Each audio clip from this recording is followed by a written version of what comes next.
terrible look for the USGA, and then emblematic of the USGA too. Like, I love Ricky being in contention. I love Rory right there. I love that Wyndham won, but the course, the ticket situation, just meh. At times, we're very critical of golf for being too elitist, right? Unwelcoming. And in so many ways, L.A.C.C was just a stark reminder of all of that. It's somebody said it was the corporate open, not the U.S. open. I'm like, bingo. Yeah, I mean, cancel it. What's up, everybody? Welcome back. No Putts Given. How you living, Tony and Chris? It's been a while, Tony. Good to see you. How's life? It's good. We're back. We're back. We're back. We did a show, and then we were off, and then we did a show, and then we went to California. And nothing's happened. Nothing's happened. No PGA Tour, PIF kind of stuff going on. No major champions, no big tournaments, no controversy there. So, yeah, not much to talk about. So, speaking of not talking about things, everybody's been talking about, right? I mean, PIF, PGA Tour, some people calling it the LIV merger, this, that. You've all heard about it, but let's just talk really quickly. What do we know? And maybe more importantly, what don't we know right now?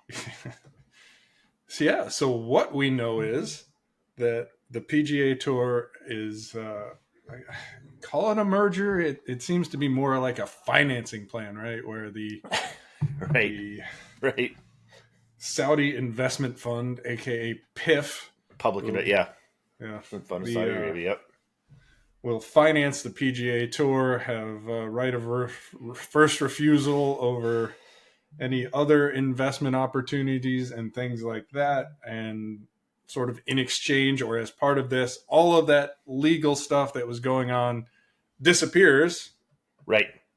After that, we really don't know anything else in terms of like, how is this supposed to work? What becomes of what is now the LIV Tour? How are we going to compensate those guys who were loyal to the tour? All sorts of unknowns, including, and certainly this is kind of a big one, whether or not any of this is going to get through any of the regulatory procedures and the government taking a look at this and going, yeah, how does this smell? Yeah. So, I mean, I think at this point, it's this thing that is curious and may happen, but it may not. So. Yeah, I think, what it seems like we know is always maybe different than what we actually end up knowing. But right now, at face value, it looks like Jay Monahan, PGA Tour, did a complete 180, right? Basically, preached for a while things that were abhorrent, unethical, basically saying, hey, we will absolutely 100% never do business with you. And in fact, we'll try to incentivize other people on our side not to do business with you. And what felt like you are very, very bad. We do not want to work with you at all, ever. What's that? Billions, you say? I'm in. I'm in. Yeah, we're good. I'm in. And so forget everything else I said. Let's just sweep it all under the rug. Never happened. Yeah. Good. So there's those dynamics, but what we really don't know is any of the big stuff that people want to know, which is, what would it look like? What does it mean for events? What does it mean for players that defected and played on LIV, which again is not the same thing as PIF. LIV is a tour. PIF is the umbrella that funds the guys all that of own these it things. And run it and et cetera. LIV is a series of events.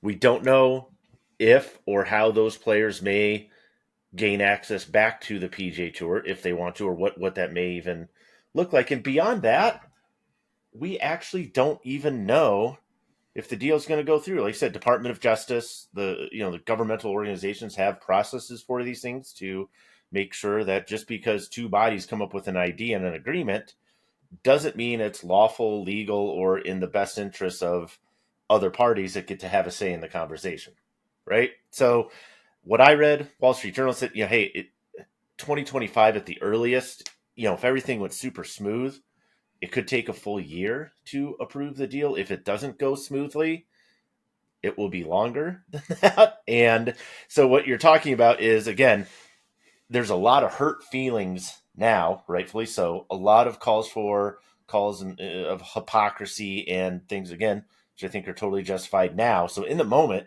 you have all this confusion, feelings, anger, all this stuff, and there's not going to be any type of real resolution for at least a year and a half, maybe even 2 years. So that's just a whole nother dynamic to it. So we don't know. We'll fill you in as we get more information when that is, if that happens. Last weekend, Tony, your favorite thing to watch in the world, I know, golf. Winner, chicken dinner. Wyndham Clark, U.S. Open champion. We are not going to take anything away from him. The story should always, to me, be primarily about the champion, first-time major champion, Wyndham Clark, hometown kid for me, Colorado boy. I've known him and of him, I guess, since he was in high school. And that should be what people remember most about the U.S. Open. But that's not true. But where's the controversy in this? What? Oh man, there's a lot. Like, again, we're talking about a lot of hurt feelings today. A lot of this people. Was not L.A. Country Club was not, certainly on TV anyway. And I think if you look at the scorecards, did not play like what we expect a U.S. Open course to play like.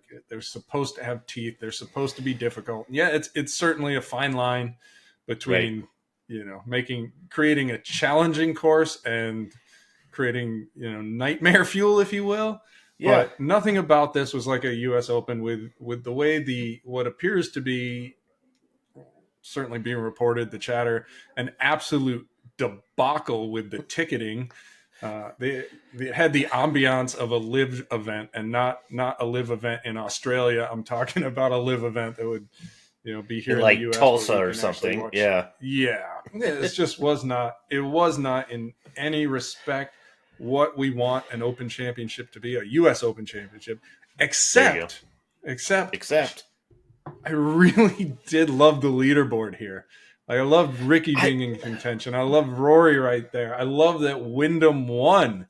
So, I mean, a lot to like in that respect, but the course, the ticket situation, just meh.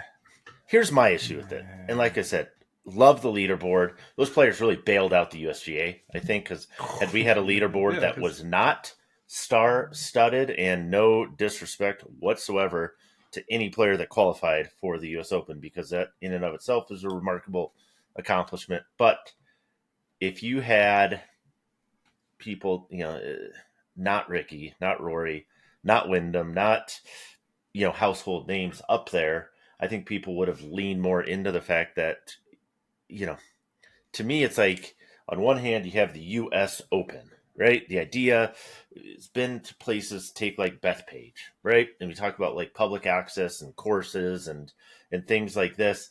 And at times, we're very critical of golf for being too elitist, right? Unwelcoming. Something that only the privileged get access to.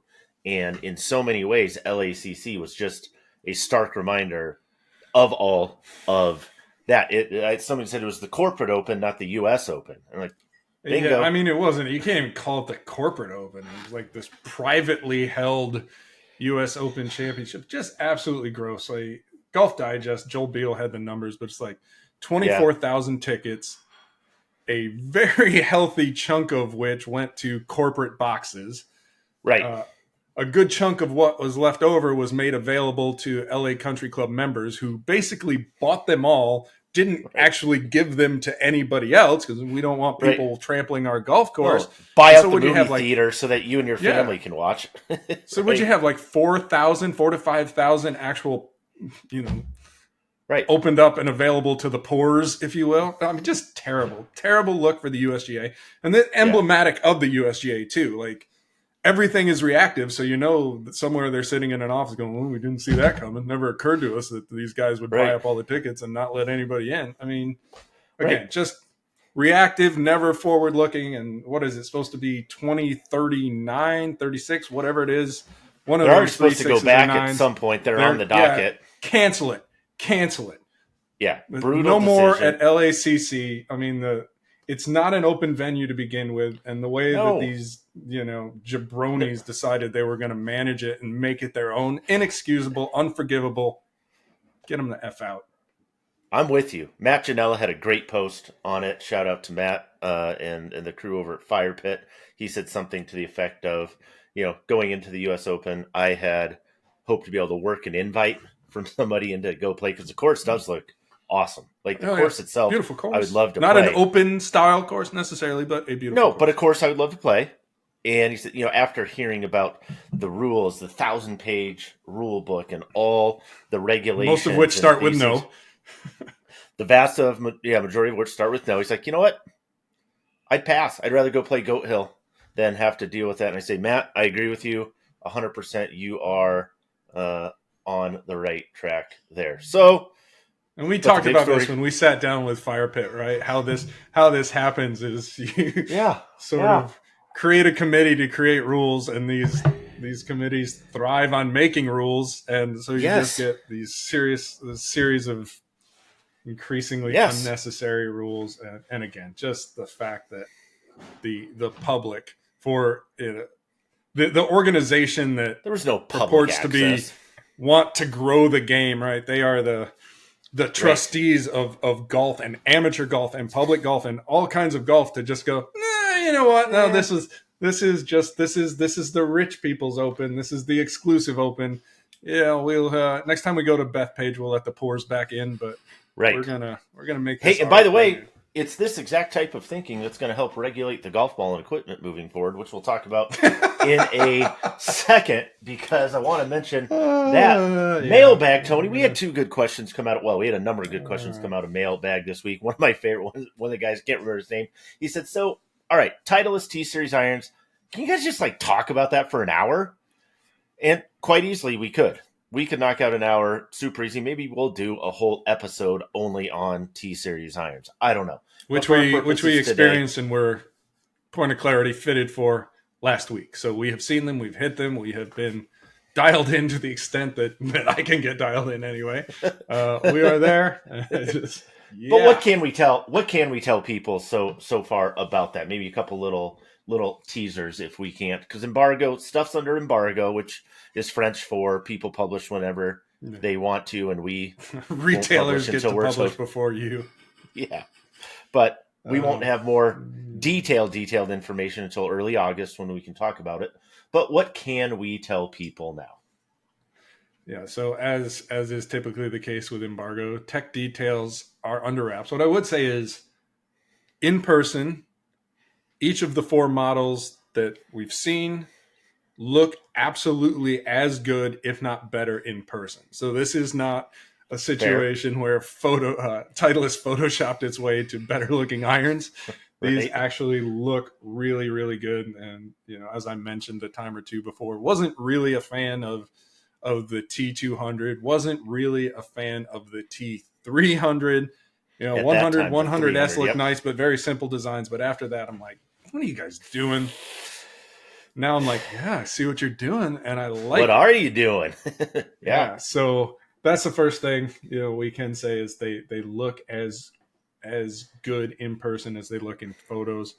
And the other thing, and we've talked about this a little bit on the Twitters. I put this out with all the talk of loft jacking and how it doesn't work, and to be very clear, in some cases it absolutely does not work. We see it in our testing all the time where guys cannot hit stronger lofted irons in the air.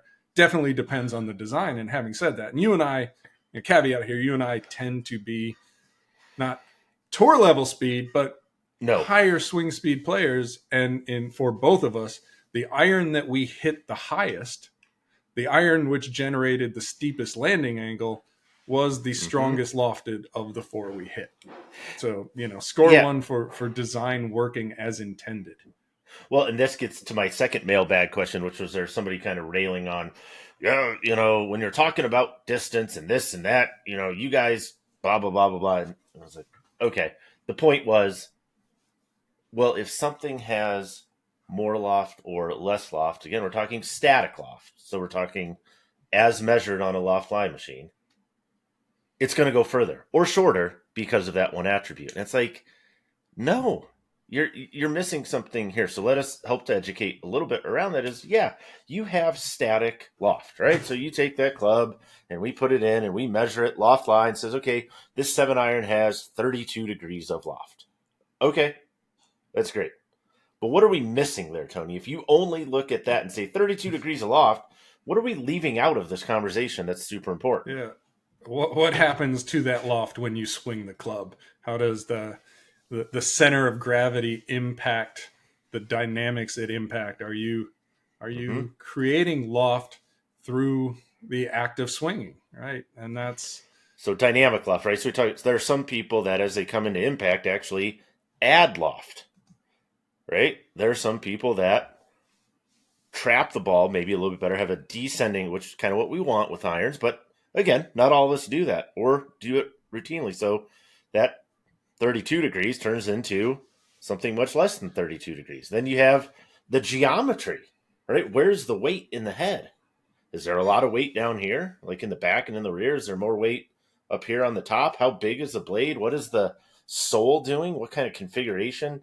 How does that interact with the turf? There's all these things it's to consider. and it was really interesting in my case, and this speaks to why you need to, just because you've been fitted once doesn't mean you're fitted for life. So I've once upon True. a time I was a really high launch high spin player and kind of became a Mm-hmm. mid launch high spin player, and that's kind of where I thought I was. And we go in for this fitting and we're looking at the numbers and whether, hey, this is a new me, a different me, or just what happened on this day with Titleist. I was more of a low launch mid spin player, and Right. so my fitting focused primarily on peak height. How do we get that height up around 100 foot with Mm-hmm. everything I'm hitting as close as we can get? That's kind of the Yeah. number we were going for. And I Yep. started with my irons, especially in the longer irons, hitting about 85 feet. We crept up 90, 95. And it Okay. wasn't until we got into the strongest lofted iron, you would think, well, that's not going to get trajectory up. But again, with Correct. that lower, deeper center of gravity, now all of a sudden the ball is getting up in the air. I'm hitting the window the fitter wants me to hit. It's coming Yep. down, steep descent angle, right where we want to be, spin profile. And that's the other thing, we assume like, oh well, if you're with these jacked irons, you're never going to get the spin you want. And it turns out, yeah, no, we're right in the window we want to be. Now we did end up bending mine a degree weak because in working with the fitting club, we think, all right, maintain the height there. Mm-hmm. You're going to get the height. Your spin's not going to get out of control. Yep. Everything kind of coming together, and that's the other thing too. We forget with iron sometimes is, this is just like a driver. It's a starting point, but these things are all tunable. They're tweakable. Mm-hmm. So whatever the static loft is, just like you bend lie, right? You don't go, oh, this Yep. is the You lie can. angle. I'm stuck with it. Sometimes you achieve the desired result by bending one way or the other. And certainly, Yeah. I've bent weak irons strong. Now we're bending strong irons weak. So there are lots of different combinations and ways to do it. And of Might course we talk a looked little at the bit. shaft, right? Can we play a lighter, softer shaft? For me, that approach didn't work. Yep. You put 100 and 105, 115, 105 especially, I'm everywhere. So I need to Dispersion. be in And that we're going to talk about that in 120-ish the after range. Yeah. show a little All bit. We're right. going to get into the dip, dive, duck, dop, and 3Ds of dodgeball and stuff. But for me, it's funny. The strongest lofted one as well went too high. So we hit all of them, all of the different products. And I was dialed in with the ones I ended up with. And they say, hey, let's hit these other ones just to see. Right? Same shaft. All we did is change the head. And as at its spec, which was, again, the strongest lofted, my peak height was a little bit too high for optimal, and my descent angle was actually a hair too steep. Like we would have tried to back that off. So to get into an optimal fit on the strongest lofted iron, for me, we would have had to bend them even stronger. So, we'll talk more about that. But Tony, before we get into that, you're wearing a new polo shirt. I'm wearing a new polo shirt. We got some stitch hats on here. I These things are always weird to me. Like people send you products and want you to wear, da da da.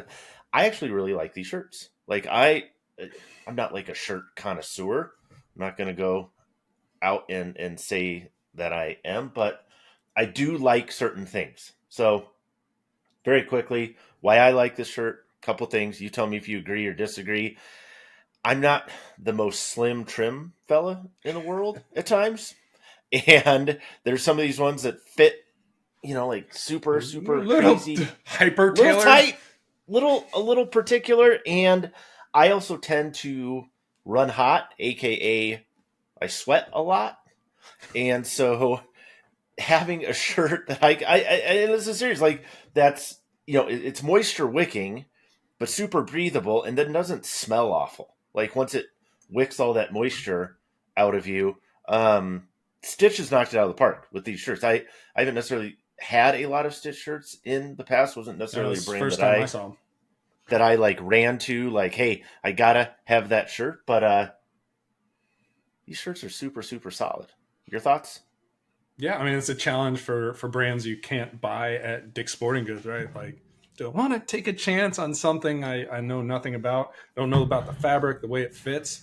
Love the Mm-hmm. fabric, kind of in between, at least on this shirt. There's a couple different fabrics with Stitch, but this one, and I think it's common to most of the print designs, sort of Sure. somewhere between, like the feel is sort of between a natural fiber and a high tech shirt. I think it kind of Oh. brings the best of both worlds together. So Mm-hmm. lots of it stretches every which way, which I kind of need. The other I'm thing telling that I you, like, a lot of as you stretching mentioned, going on. kind of a generous cut. I wear a large. This is on the large side of a large, but not Mm-hmm. super baggy. But the nice thing too is they have in Yep. between sizes. So if you're a guy Mm-hmm. like Adam who likes that kind of Smedium. form Likes fitting, that yeah, smedium. yeah, it looks like I want people to know I went to the gym kind of look. Then they offer that as well. So yeah, Yeah.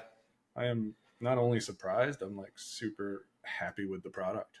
Which is rare for you to be that happy with a price. In fact, we got people a discount code, MyGolfSpy, if you want to use that. MyGolfSpy, MyGolfSpy, all caps. We'll put it down below. You get 20% off. Use the code. Might as well I do like it, a good right? print. Our soft good guy Connor likes a bad print, so Stitch is more on the good print side. More on the good print side. All right, let's do some tech talk. Quick rundown. People can look at this. We'll go through this very quickly. Top 5.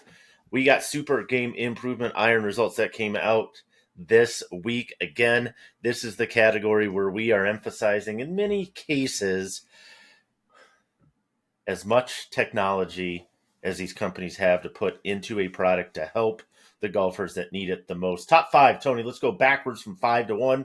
Number 5 was Tour Edge Hot Launch E523, which is very much kind of in that hybrid iron vein. Kind of a really kind of that big, combo set, but yeah, where we start calling them, I think we had a big joke. iron.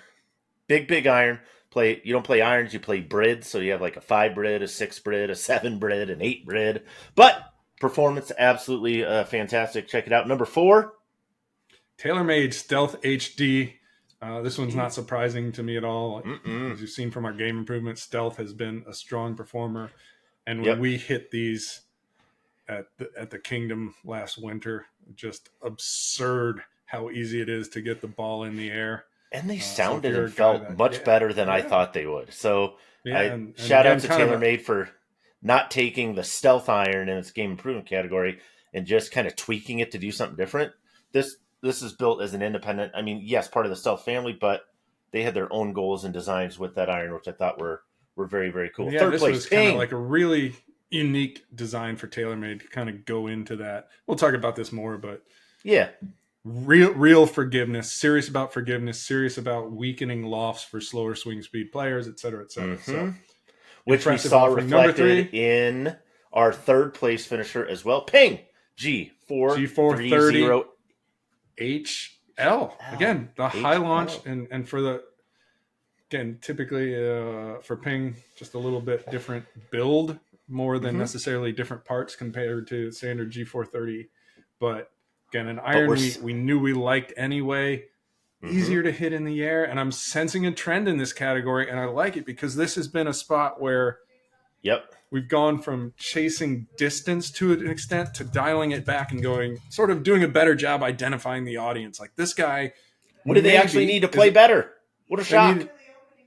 They need to hit it high. They need to be able to control it. They need height. They need spin, and not necessarily like, let's just get them low bullet distance and let it roll to where it rolls because they'll be impressed on the launch. It looks good on a launch monitor, and you sell a lot of products that way. And we're trending back towards a more healthy position for the golfer. Number 2, Tony. Callaway Rogue ST Max OS. As with Callaway, typically lots of letters in there, but a very strong performance. And lots of performance. No diamonds. What's no diamonds, but lots of performance for That's right. the target buyer, which is, again, another top-end finish for Callaway in this test. And your number 1, the Super Game Improvement Iron Mizuno JPX 923 hot metal. Also a lot of letters in here. HL. So, HL hot metal. OS is going to be Callaway's biggest, most forgiving head. HL in the G430. HD is TaylorMade's high launch offering. And obviously when you look at something like the Tour Edge with that big kind of hybrid design, you're going to get high launch. And that is the theme here, is actually helping guys who struggle to get the ball in the air. Yep. Get it in the air. So, we're going to talk about this in the after show, what the HL is going on in the iron space. Ping, something just came across the desk, Tony. This will be a couple days ago now by the time this launches, I guess. But Ping just came out with something. Give me the quick details. What do we got?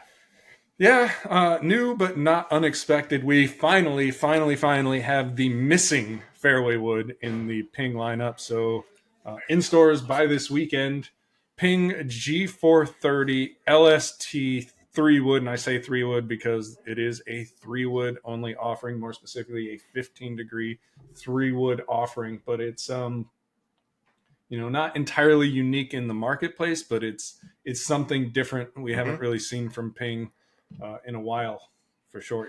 What's the based on what we know so far, one, we knew this was coming out at some point when we saw all the original launch stuff of 430. We knew that there would be a 430 LST fairway wood model coming. Number one, why didn't it come out with everything else? And two, who is this really for, do you think?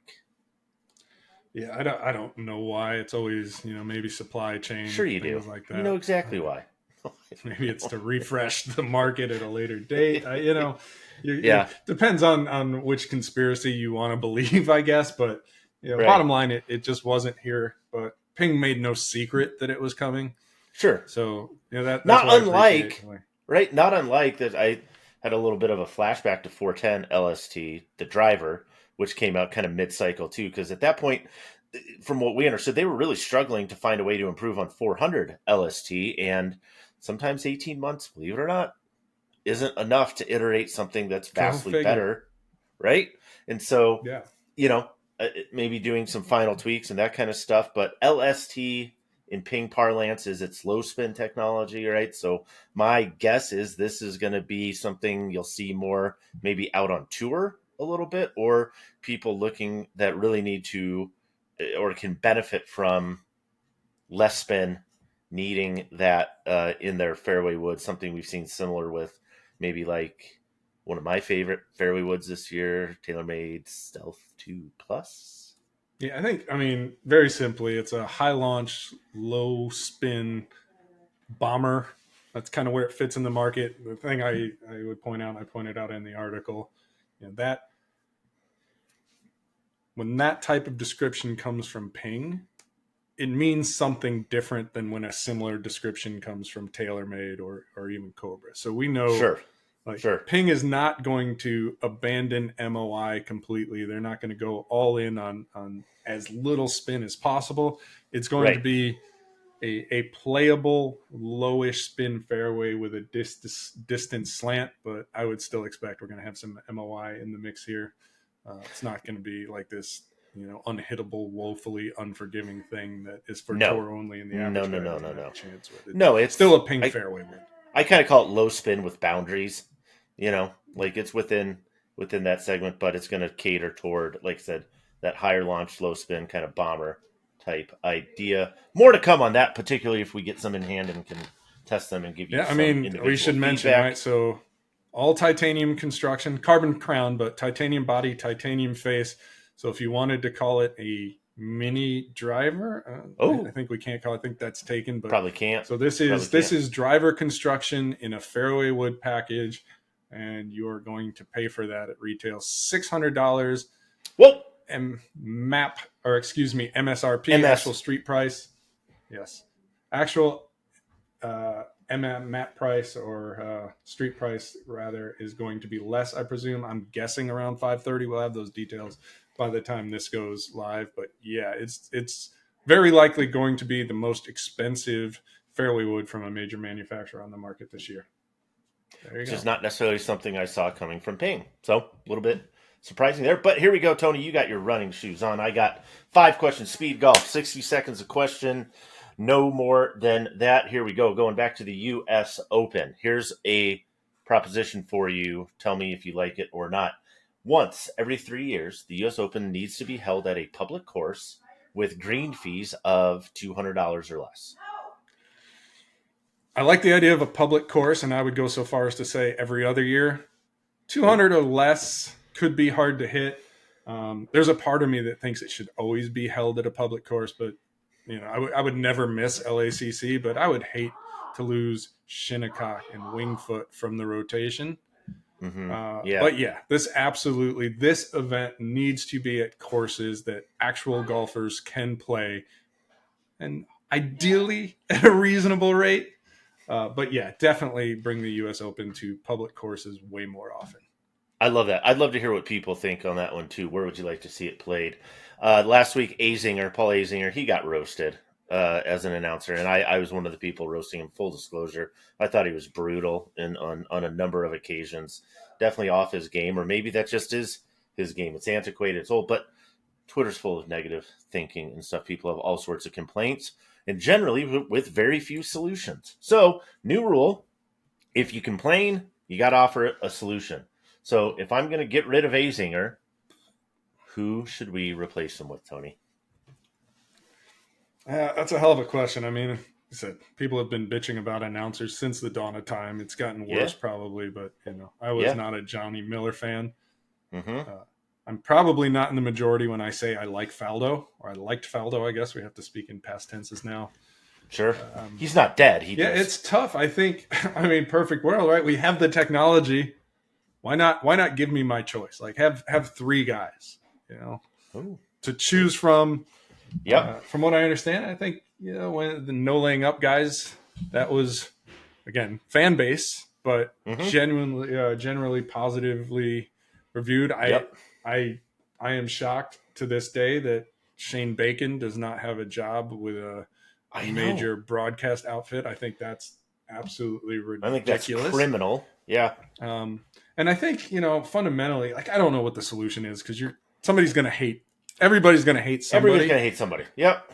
But talk about Bones. I think Bones did a good job when he's been on. That was well received. And I think a lot of these guys get, especially the former players, this is where you see it. They get so wrapped up in their own belief of their expertise, what they think they know, that they're not actually interested in data and, to an extent, reality. And so I think that's kind of thing. And so as this sort of the knowledge of data and strokes gained and course strategy and all of these things becomes more commonplace among the pores that couldn't get into LA Country Club, it's going to create more pushback on that kind of stuff. Announcers who continuously spew bad info. I'm going to throw out 2 names for you. Brian Katrick, John McGinnis. They both do a phenomenal job. McGinnis tends to be on the course, but up in the booth, BK is a gem. Another name I'm going to throw out there, Drew Stoltz. He would be phenomenal. I don't know if he is ready for prime time. He is absolutely. He would be one of the 3 channels. Give me it might be like an 18 channel. And over channel, but it would be. Give me phenomenal. The sleaze channel. Well, and that's. Golf doesn't want to be 18 or over, right? It wants to be very proper. But they do want to grow, but they don't. Everything, so yeah. All right, Odyssey. We got to talk about this 1 second. The Versa jailbreak, 2 guys. You got Ricky Wyndham, one with it. It's a putter that's 12 years old, original design, plus or minus that. How would you like to see Odyssey leverage this? They got to do something. They can make a ton of money right now if they want to. It's amazing. I remember. What should they do? We were actually honestly, the last time I was in a Callaway conference room was when Versa came out, the original. So that's 12 years ago. Woo! Yeah, plus or minus. I remember being in the room with Koski when he showed it to us. So that's what should they do with it, for though? better or worse? Yeah, what do you want to see them do? Yeah, I think like a commemorative, like a limited edition DTC Small release. batch? Don't put it in stores. Small batch. Yeah, we love our small batches. Mm-hmm. Yeah, I think you don't have to overdo it. Maybe just maybe something on the grip or a Shaft Lab badge, or even something in the packaging, right? The Wyndham Clark commemorative. You can, Do something on the whatever. sole. You could do something on the sole that doesn't take away from Yeah. it. I'm sure they're already well down this path. I'm sure Mr. Chantoulon and friends have a plan to do that, and I'm excited to see what they come up with. Last idea, collab here. So, as we know, Wyndham wears municipal clothing, which is the The offshoot first startup. major championship victory for our Harry friends, Arnett Harry / Arnett, Mark formerly, Wahlberg's municipal brand. Yep, so First Harry major. Arnett, formerly of Callaway. I sent be the Harry a hoodie. message. I sent Harry a message and I said, hey, here's what I think you should do. I think you should come up with a hoodie that's striped, white, black, and The Versa hoodie. and call it the Dub. Good idea? Pass or fail, Tony? Would you buy one? They're $88. I think Would you buy it? I think you look like you're on a chain gang. And frankly, that wasn't the question. No. Would you buy it? No, I am you already definitely not. Yes, you're gonna buy it. No, I already and frankly, I really don't appreciate you taking Harry off the project I already have him on in the hoodie department. I already have him working on something. So if you could just hold off on that and let him get done what he's supposed to be working on for me, I'll keep you posted. I will keep you posted. And that, ladies and gentlemen, is the main show for the week. GolfSpy T, GolfSpy C. Find us on the interwebs. All the things, comments, questions, post them below, please. We'd love to answer those questions. And if you're interested, stick around. The after show, more PGA Tour, Titleist T-Series irons, and maybe what the HL is going on. We'll be right back.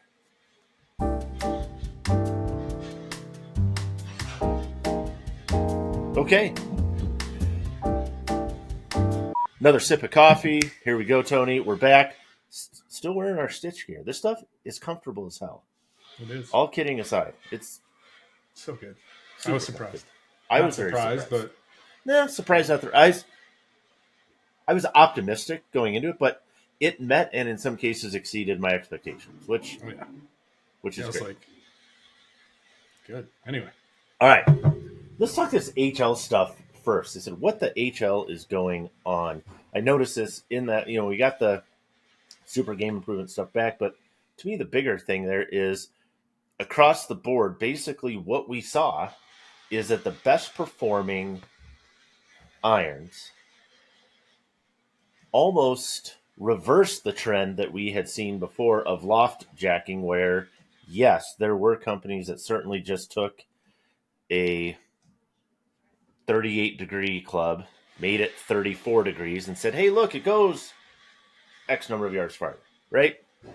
Super cheap engineering to just take something, and what did you say, Tony? Kind of bend it and cock it, and get me in trouble, and make it look fancy. Well, of course, to a degree, that can make a club go for it. But we're seeing just the opposite. So, generally speaking, the players that need it the most, were getting told that to hit it further, they needed less loft. But now it seems like we're telling them something different. We're telling them that maybe you could actually benefit from more loft. So what is going on? What's your take on all this? It's an interesting one, right? It's sort of the idea that every reaction has an equal opposite reaction. And according to some. At some point, the industry said, let's make everything strong. Everybody needs distance. Everybody wants distance. And, we'll make it big so they get forgiveness. And, that'll be fine. Mm-hmm. And it turns out it was not fine. We saw it for years with our...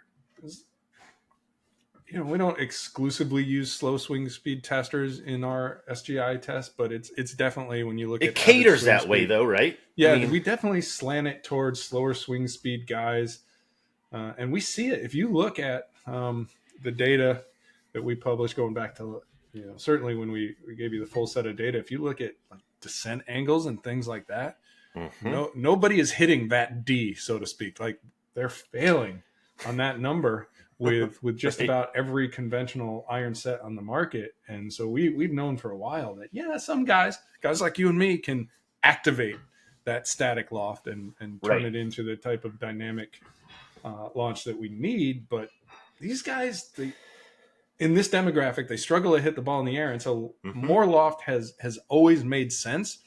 And going back to the conversations we had with Voshit Mizuno when Hot Metal HL launched, it Yeah. was kind of Yeah. those things. Is like, yeah, as fitting moved from the 6-iron to the 7-iron, Right. you could sort Right. of hide and mask the deficiencies with stronger lofts.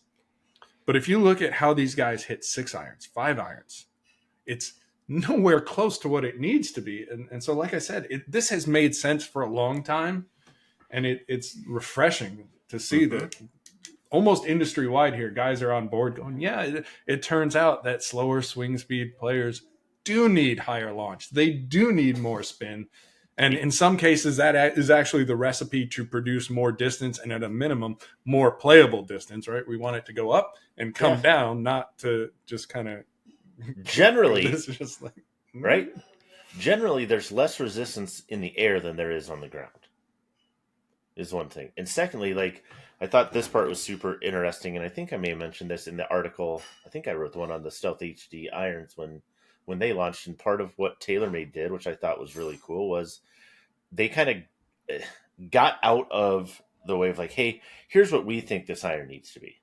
And they went and asked the target audience. I know, crazy idea, but they asked the target audience, and that's not abnormal. Companies do this all the time. But what I thought was unique was that they asked them very, very simple questions. And the question was basically, you're going to hit a shot, and you're going to either label it as pass or fail. Because so many of us, particularly higher handicap, mid handicap, like, that's how you kind of experience the game. Like, oh, well, I can live with that. Oh, hit that one good. Like, I think playing with my dad, who's in that category, is like, oh, yeah, that's a good one. And what they found out with this target demographic was that the two things that qualified a shot as a pass. Number one, it got up in the air. So got up in the air, you could see it fly. That's what you want, right? You see little kids on the range or people that are learning the game for the first time, and they're hitting ground balls, right? Things just this way, that way, and they hit one and go, choo! Like, that was it. That was awesome, right? So in the air, and then at the target or left for a right-handed player. So even if the ball got up in the air and missed 20 yards left of the target, they still qualified it as a passing score. So not slicing. So here's the point. Not on the ground and not slicing. So in the air and drawing or at the target made it passable. Well, what do we see reflected in the construction of all these irons? Those attributes, right? absolutely. A Right? little bit, kind of the wide soles, really get that CG low, get it as back as much as you can in an iron. Again, activating some dynamic loft above and beyond the static loft, get a little bit of Yes. offset to help the guys out. Yep. Bigger heads, thicker top lines, everything that kind of gives the target player the confidence. And a lot of these guys in this demographic, as irons have gotten stronger over the last decade plus, Right. these guys haven't been able to hit a shot in the air for over that For a period of time. And decade. and as you're getting older, that Right. doesn't get easier. Right. And so to Right. finally for the industry kind of to come together and go, hey, we got this idea. What if we actually develop something that helps these guys hit the ball in the air? Right. To see your ball flight change like that, to go from these kind of scooters, if you will, right, where Yeah. your Yep. pitching wedge launches at eye level, Uh-huh. to actual Right. ball flight that goes up and, as I said, then comes down rather than just kind of goes flat and slowly descends. It's got to be just a whole new world. And Yeah, it reminds me of a guy, saw at the course, this is a while ago, but asked him, I said, hey, how'd you play today? He goes, good. I shot 6. I said, 6? I'm like, what do you mean? He goes, yeah, that's how many shots I had today that I couldn't hear when they landed. And I was like, and part of it was funny to me, but part of it's like, gotta remember, people play the game so many different ways, and what they determine to be a successful shot, it really is individualized to a degree. So think something like this, ball that's going to go up in the air, be in the air longer, less of a chance that you're going to hear it when it lands, right? So good for that person. T-Series irons, what else can we kind of say about those? I mean, the fitting experience I thought was super interesting. We've both been fit numerous times, different places, different people, and yes, there are different philosophies, I guess, around fitting.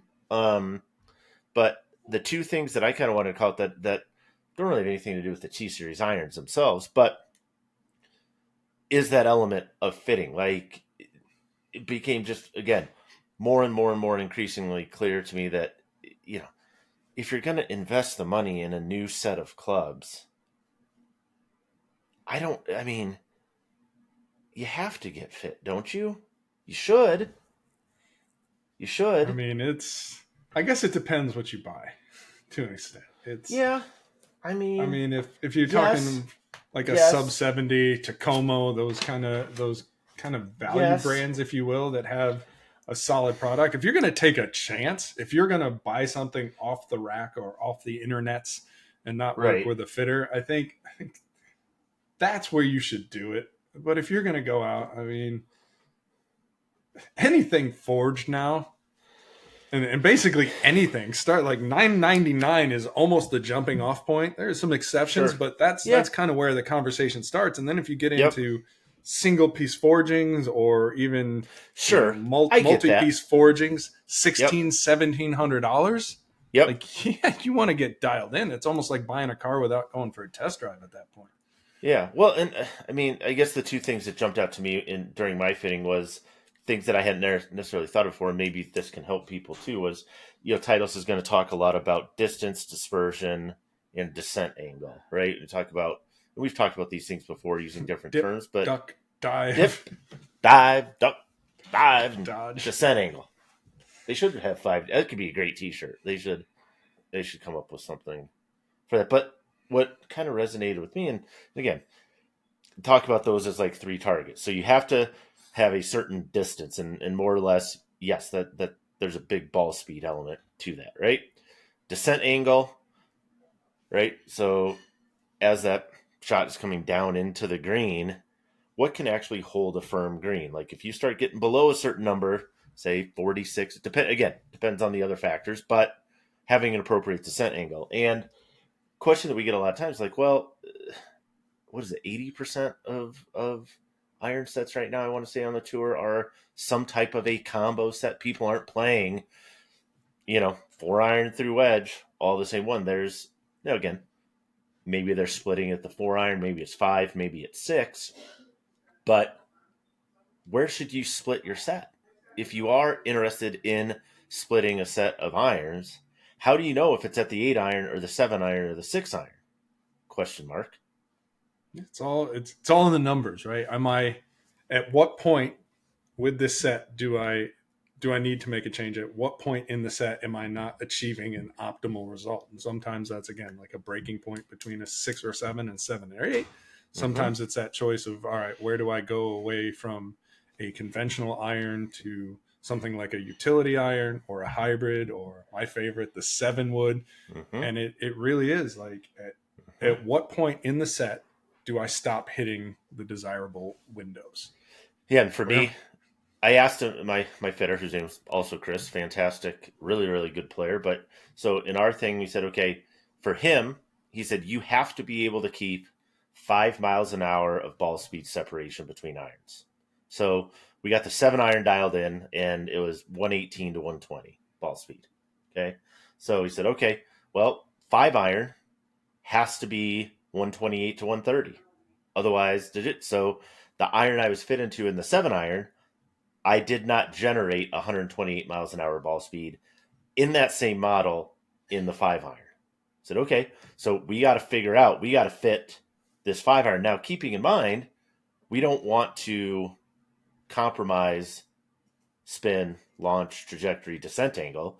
So we have to keep all those within a window, but we got to get the ball speed to where there's enough separation. Okay, so for me, that's where it was. 6 iron was fine. 7 iron was fine.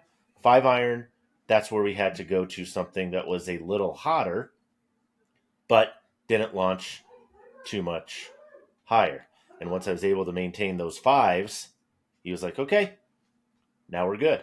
So we just let the numbers make the decision. But I thought that was a very cool way to do it, where it's like, hey, we're going to keep trying this until, does this head work for that? Does this head work for that? Can we use a different, do we take one, like you said, take a stronger iron, bend it weak? Do we take a weaker iron, bend it strong? Does this model just as is work? And then we kind of work our way from there. And that's the kind of thing that is very difficult to understand, to know, to even predict without spending some time hitting the product with a fitter. And we talked about this a little bit. I know this will be something that Titleist seeks to address going forward, but in your typical fitting environment, like not everybody goes and works with the TPI guys or the Titleist next gen team, or even anything along those lines. Your typical fitting environment is, hey, here's the 7 iron. Right. And if all you're working with is a 7 iron, how do you know what a 5 iron is going to do? Right? Yeah. How do you know if that 5 iron is 10 miles an hour slower than the 7 iron? You've got to be able to hit that 5 iron to then make that determination of, is this 5 iron the right fit for me? Do I need a different 5 iron instead of a T100, for example? Do I need a T200 in the 5 iron? Do I need to look at a utility club here? Or in my case, let's throw a hybrid in the mix. Sure. Let's throw a hybrid in the mix and see if that gets you both, again, the speed, the trajectory. Because that's the other thing when you get into these long irons. You've got to be able to maintain that height. Yeah. And if you're not doing that, if you don't have the opportunity to kind of test more of the irons in the set, it becomes a little bit difficult to understand where those break points are. And I think if you're looking, hey, where can the industry as a whole improve moving forward? It's they already understand it. So I don't want to say understanding that. No, they get it. They know all the information. It's the infrastructure.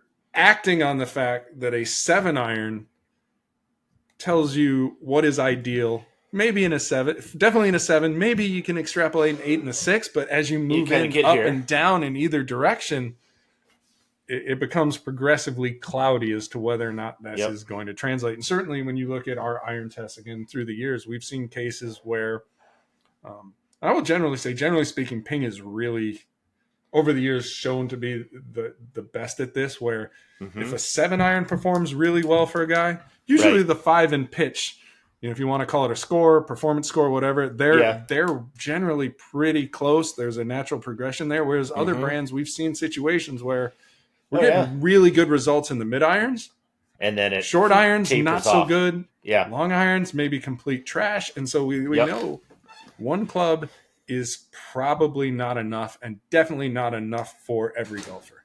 No, and it's like I said, you mentioned ping, and when we were down there talking with Marty, and he was kind of showing us some of the advanced stuff of this co-pilot program where they can extrapolate a lot of information on certain swings, right? And it's basically predictive analysis, right? They're using algorithms to figure out, AI, woo, here's where you should split your set. If you hit it, and okay, boom, there you go. If this is what you do with the 7 iron, here's where you should maybe think about a hybrid, like you said, or that. And now, obviously, the best thing would be to hit those clubs if you can. But if they can take information and extrapolate it, like you said, instead of from this far from a 7 iron, and they can do this, and they're able to look at that and say, okay, in X thousand of other fittings, a person that had a 7 iron that did this ended up optimally fit into irons 3, 4, 5 or hybrid and wedge here, and we can take all that information and use it and leverage it, and then continue to update it with more and better information, then maybe you can get to a point where you can really dial somebody in, with a few clubs. But I agree with what you're saying, that had I not had the opportunity to hit a 5 iron in the club I ended up going with in the 5 iron, I don't know. I can't say for certain that's where I would have ended up, because who knows? Didn't hit it. So, yeah, that's interesting. Last question for the day, Tony. In a year, so you go into a little time capsule, go to sleep, little nappy time for Tony. Nap sounds good. You wake up, right? It's the end of June 2024. Tony's back. Right. What does this PGA Tour PIF Saudi situation look like? 12 months from now, where are we going to be? Assuming You can it assume goes whatever through, you want. You're playing prognosticating. Yeah, so I'm not convinced that it goes through, so we could be nowhere or in the land of confusion. So make a prediction. So it doesn't go through, you don't think? I don't think so, not without some additional constraints, clarity, et cetera, et cetera. I think this one's going to be very hard to get through, but I'm not an expert on this. There's nothing about it feels like it's going to pass the sniff test. Mm-hmm. Mm-hmm. And especially if and when the PGA Tour decides that maybe it should get some real input from the players, I think that's gonna be a monkey wrench. But I do think if all of those hurdles overcome, I think LIV goes away. There's no reason for it, no need for it. So that would be, I think that's probably, that would be my prediction is the end of the LIV Tour. Again, the Saudis, they just want it in golf. They don't care about LIV. They don't care about the LIV players. Pawns means to an end, and we have reached that end one way or another. I, like you, am not a legal expert. I do not pretend to be one on TV. I didn't sleep at Red Roof Inn. Holiday Inn Express, yeah. I didn't sleep at any of those last night. So I'm saying this with absolutely zero legal authority whatsoever. My question is, with antitrust laws, right? The whole idea is that monopolies tend to be not okay. They are okay in some situations, certain permutations, but how would taking several worldwide tours, bringing them all under one umbrella and unifying professional golf all under a single umbrella, more or less concentrating professional golf in one organization, how is that moving away from monopolization and towards increased competition? That part I don't, like I said, I need somebody to explain that to me, why that, just from a legal standpoint, I don't care about where the money's coming from or who's involved or this, that, or whatever. Government gets involved all the time, blocking mergers of things if they feel like it would decrease competition to a level where it wasn't competitor friendly. Bringing all that together in one space, to me, that feels a lot like you're moving away from competition and towards consolidation. But again, full disclosure, that's just my thing. So that's where I think in a year from now, I don't think we're going to be any further ahead than we are right now. I think it's going to be similar with maybe a couple additional points of clarity of things they would maybe like to do. But, that's how it goes. It goes nowhere. Anyway. Goes nowhere. And speaking of going nowhere, we're going I don't know where we're going, but maybe we're going nowhere too. I have no idea. We'll be back next week with more, always with more. If you have questions, post them below, reach out, let us know what we can do to help you. GolfSpy P, GolfSpy. See you until next week. We out.